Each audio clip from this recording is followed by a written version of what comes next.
Now, the reason today's broadcast is focused on health and safety is because we were asked specifically by Kirsty McLaughlan, the head of health and safety at Scottish Water, if we would do this. We thought it was a marvellous idea.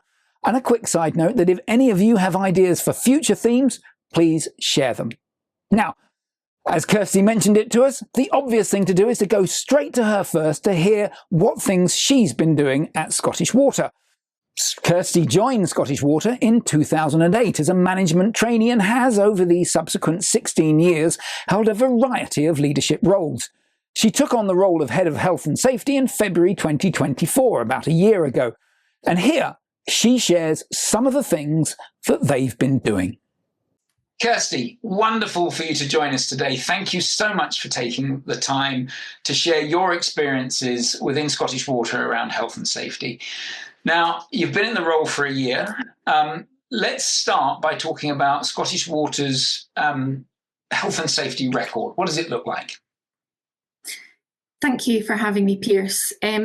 So Scottish Water's health and safety performance aligns with the UK water industry for key health and safety performance measures, such as RIDDOR, which is the reporting of injuries, diseases and dangerous occurrences, and our lost time accident rate. Of course, at Scottish Water, we believe that the safety, health and wellbeing of our people and everyone that we work with is fundamental to our success. Despite significant effort and progress on safety systems and ways of working, our incident frequency has plateaued and high potential incidents occur too often. Yeah. This is unacceptable. I care about our people and those who work on our behalf, and we want everyone to return home safe and healthy at the end of each working day. And let's just make sure that the audience understand what we're saying there. It's a constant battle, trying to keep everyone fit and healthy and safe at work. And you've got to keep pushing the point home. And people, you get these moments where everything improves. But your point is that it's plateaued. You know, you're doing lots of things and you've got to a level, but it's how do you get to that next level up? How do you keep striving for better performance? That's the challenge that you're facing right now, correct? Yeah, absolutely. And recognising that, last year we launched a new industry collective, working together with our partners, our supply chain, to go beyond zero harm, aiming to create a safer industry and a safer Scotland. Okay, so and what's involved in that? What are the items that we could cling to that would tell us that story? So it includes a significant improvement plan, similar to what we've done before, but the key difference is how we work together. Scottish Water is the client, but really working more closely with our partners and supply chain as an industry collective. Okay, and who are the partners? Our partners are our alliance and delivery partners that we work with to deliver our capital investment programme. So it's the contractors and the consultants and the engineers and Scottish Water staff. It's all the whole group. Yes, the entire community. Okay. So what advice would you give other utilities that are on this journey? Is there anything that you've seen over the last year in this post that you think, wow, that's a gem, we should be doing more of that, the industry should be doing more of that? So I would say one particular area that stood out for me and most certainly influenced the approach that we're taking recently was some time that we, Scottish Water, spent with UK Power Networks, who are ahead of us in their health and safety performance journey. And one of the most notable differentiators was how they work as one community with their partners and their supply chain. So that's as opposed to a typical client and contractor relationship when it comes to safety, health and wellbeing. That's certainly influenced our approach. Just for any listeners who are outside the UK Power Networks is, as the name implies, it's in the power and energy distribution sector. So you're taking some learning from other infrastructure businesses and bringing that into the water space and breaking that contractor-client relationship, which just doesn't work when it's about health and safety, because it's not just the health and safety of Scottish Water, it's the health and safety of all of your contractors as well.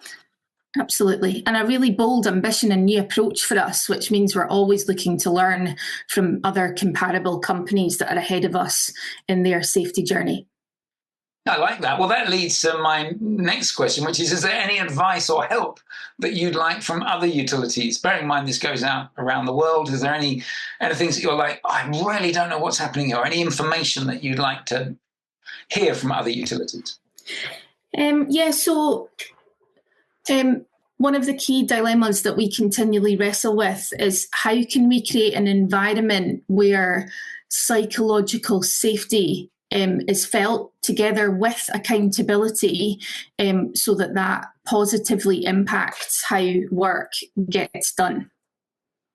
Okay, we're going to have to unpick that a bit. The psychological safety. So this is breaking down I immediately go to this is trying to stop people from feeling like they're in an environment where they're being bullied or forced to do something that they're not comfortable with. Is that correct?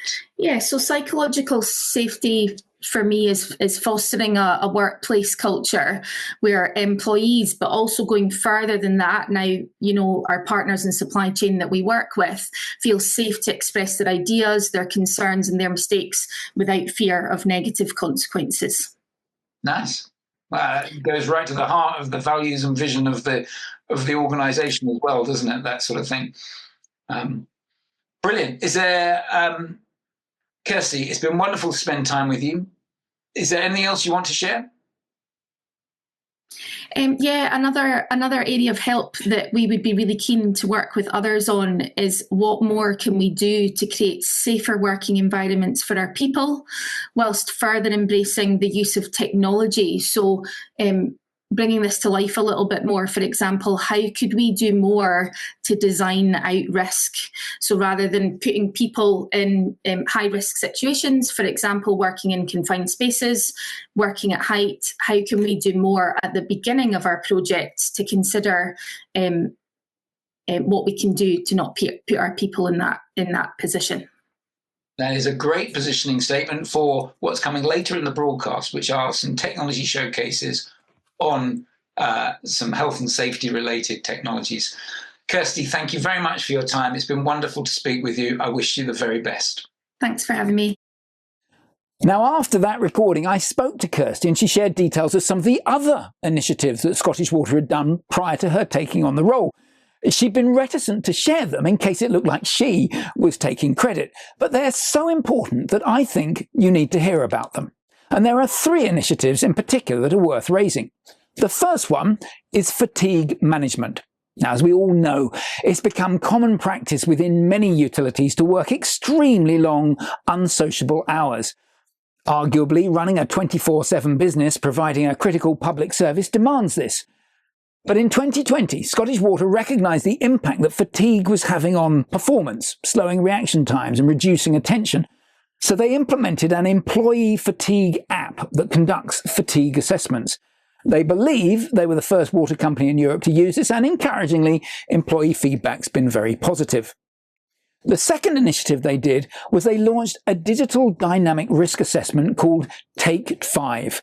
Now this encourages teams to pause and think about safety prior to taking on a task. It was introduced alongside the concept that no task is so important that we cannot take the time to do it safely. And since the launch of Take 5, over 1 million dynamic risk assessments have been completed within Scottish Water. And examples of changes that have been made because of it include lifting operations being stopped due to high winds and tasks being postponed due to unsafe access roads because of heavy snowfall, the sort of thing you get in Scotland. And the third thing they did that I wanted to share with you was on how they've digitised contractor access onto Scottish Water sites. And they've taken the learning here from the oil and gas sector, where they've implemented something called access control. It's a permit to work initiative which covers the more than 5,000 people that are employed by Scottish Water and the 6,000 or so assets that they have under their control. Now, initiatives like this are supremely important, and I thank Kirsty for sharing them. And of course, if you have similar examples, please let us know.